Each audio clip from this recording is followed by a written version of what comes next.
वो प्रैक्टिकली तालिबान के कंट्रोल में है, वहाँ पे उनके पिकेट्स हैं, कारोबार वो निज़ाम चला रहे हैं। आप इस चीज़ को बेहतर अंदाज में जानते हैं, वज़ीरिस्तान, टांग, लकी, बनू, एवन DA खान के इलाके।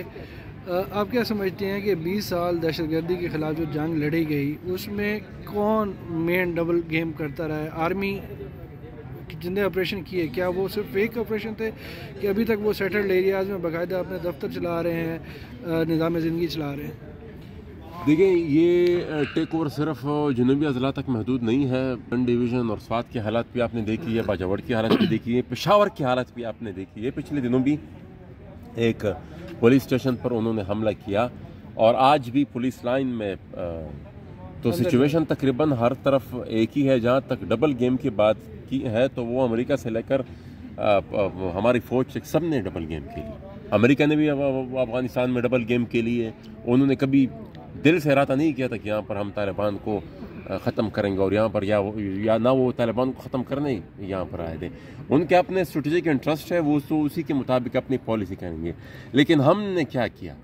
हम तो अपने आप को ही मरवा रहे हैं ना, हम तो अपने लोगों को ही मरवा रहे हैं, अपना इलाका ही उनके हवाले कर रहे हैं। हमने तो जो सपोर्ट किया, अब एक तरफ हम अफ़गान तालिबान को सपोर्ट करते थे, वो लोग फिर जाकर लोकल पाकिस्तानी तालिबान को फिर सपोर्ट करते हो, यहाँ पर फिर धमाके करते हैं। मुहसिन साहब, आज ख्वाजा साहब ने दहशतगर्दी की मजम्मत तो की, लेकिन जब अफगानिस्तान में तालिबान ने टेक ओवर किया तो उन्होंने एक तस्वीर दी थी जिस पे लिखा था कि ताकतें तुम्हारी और मोजिज़े हमारे हैं।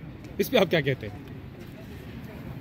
लेकिन उस पर मैंने अपना मौक़िफ़ बयान किया था कौमी असम्बली में, और सिर्फ वो नहीं, पिछले दिनों भी उन्होंने एक तकरीर की थी, उसमें उन्होंने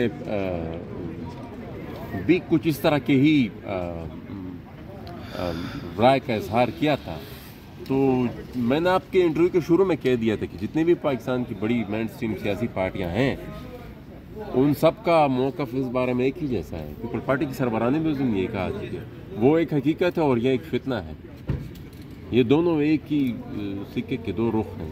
अगर एक हकीकत है तो फिर दूसरी भी हकीकत है, अगर एक फितना है तो दूसरा भी फितना है। और जब तक हम इस क्लैरिटी के साथ अपना मौक़िफ़ सामने नहीं रखेंगे और इस क्लैरिटी के साथ हम कोई पॉलिसी नहीं बनाएंगे तो यही अमल होता रहेगा जो हम। बहुत शुक्रिया। थैंक यू, बहुत शुक्रिया।